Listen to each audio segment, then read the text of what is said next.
আমাদের মোবাইলে যখন কোনো কল রেকর্ড করতে যাই তখন কিন্তু এইরকম একটা সিঙ্গেল দেয়। প্রিয় দর্শক, যদি আপনার কলটাও এইরকম রেকর্ড করার সময় সিঙ্গেল দেয় তাহলে যার কলটা আপনি রেকর্ড করতেছেন তাহলে কিন্তু সে বুঝতে পারবে যে আপনি তার কলটা রেকর্ড করতেছেন।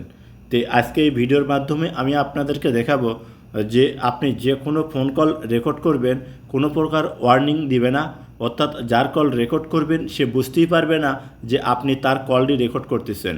তো এই সেটিংটা কোথায় পাবেন এবং কিভাবে চালু করবেন স্ক্রিনটা লক্ষ্য করুন, আমি আপনাদেরকে দেখিয়ে দিচ্ছি। ভিডিওটি ভালো লাগলে অবশ্যই একটা লাইক করবেন, ভিডিওটি আপনার ফেসবুক টাইমলাইনে শেয়ার করে রাখবেন। আপনার একটা শেয়ারে আপনার বন্ধুরা দেখেও শিখতে পারবে যে কিভাবে ওয়ার্নিং ছাড়া যে কোনো কল রেকর্ড করা যায়। আর এখনও যারা পেজটা ফলো দেন নেই তারা অবশ্যই পেজটা ফলো দেবেন। ইউটিউবতে দেখলে চ্যানেলটি সাবস্ক্রাইব করে পাশে থাকা বেল বাটনটা অন করে দেবেন, যা পরবর্তীতে আপনাদের অনেক উপকারে আসবে। প্রথমে আপনার মোবাইলে থাকা ফোন ডায়ালারটা ওপেন করে নেবেন। আপনি ফোন ডায়ালারটা যখনই ওপেন করবেন আপনার সামনে কিন্তু এইরকম শো করবে। উপরে কর্নারে আপনার 3 ডট অপশন, এখানে একটা ক্লিক করবেন। এখানে ক্লিক করলে দেখুন এইরকম শো করবে। নিচের সেটিং, আপনাকে এই সেটিং অপশনের উপরে একটা ক্লিক করতে হবে।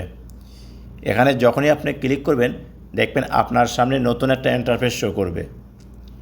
এখান থেকে আপনাকে করতে হবে কি, দেখুন 2 নম্বর একটা সেটিং আছে হচ্ছে রেকর্ড কল। আপনাকে এই রেকর্ড কল এই অপশনটার উপরে একটা ক্লিক করতে হবে। যখন আপনি এই রেকর্ড কল এখানে ক্লিক করবেন দেখবেন আপনার সামনে আবার একটা অপশন শো করবে।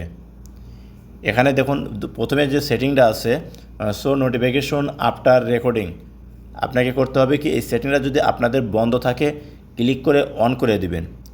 আপনি যখনই অন করে দিবেন তারপর থেকে যে কোনো কল রেকর্ড করবেন, যার কল রেকর্ড করবেন সে কিন্তু আর নোটিফিকেশনের মাধ্যমে জানতে পারবে না বা ওয়ার্নিং পাবে না।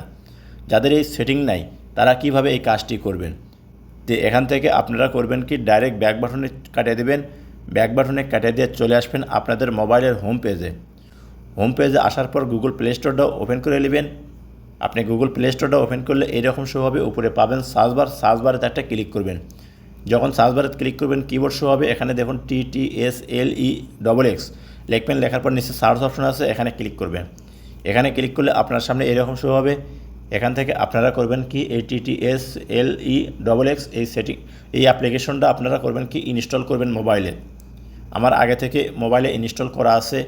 আপনাদের ইনস্টল করা হয়ে গেলে আপনি এখান থেকে এই ওপেন অপশনের উপর একটা আপনাকে ক্লিক করতে হবে। তো যখনই আপনি এই ওপেন অপশনে ক্লিক করবেন আপনার সামনে কিন্তু এইরকম শো করবে। প্রথমে যে সেটিংটা আছে আপনাকে এই সেটিংয়ের উপর একটা ক্লিক করতে হবে। এখানে যখনই আপনি ক্লিক করবেন আপনার সামনে এইরকম শো করবে। নিচে দেখুন একটা অপশন পাবেন হচ্ছে TTSLEXX, এখানে ক্লিক করবেন। এখানে ক্লিক করলে ওকে অপশনের উপর একটা ক্লিক করে দেবেন। এখানে ক্লিক করে যখন টিকমার্কটা কিন্তু এই TTS এখানে আসলো। এখান থেকে আপনি ব্যাক বাটন করে হোম পেজ চলে আসবেন। হোম পেজে আসার পর আপনার যে ফোন ডায়ালার আছে এই ফোন ডায়ালারের উপর একটু চাপ দিয়ে ধরে রাখবেন। চাপ দিয়ে ধরার সাথে সাথে আপনার সামনে এইরকম শো করবে। উপরে কর্নারে আপনার আয়ের মতো একটা অপশন আছে, এখানে একটা ক্লিক করবেন। এখানে যখনই ক্লিক করবেন আপনার সামনে এরকম শো করবে। স্কিপ করে একটু উপর দিকে নেবেন। আপনি যখনই স্কিপ করে উপর দিকে নেবেন দেখবেন নিচে একটা অপশন পাবেন হচ্ছে স্টোরেজ, আপনাকে এখানে একটা ক্লিক করতে হবে। এখানে ক্লিক করলে দেখুন এরকম শো হবে। নিচে দেখুন আসা হচ্ছে ক্লিয়ার ডাটা, এখানে একটা ক্লিক করবেন। আপনি যখনই এই ক্লিয়ার ডাটা এখানে ক্লিক করবেন এইরকম শো করবে। এখান থেকে ডিলেট অপশনের উপর একটা ক্লিক করে দেবেন। এরপর থেকে আপনি ওয়ার্নিং ছাড়া যে কোনো কল রেকর্ড করবেন, যার কল রেকর্ড করবেন সে বুঝতেই পারবে না যে তার কলটা রেকর্ড হচ্ছে। প্রিয় দর্শক, আজকের মতো এখানেই, খোদা হাফেজ।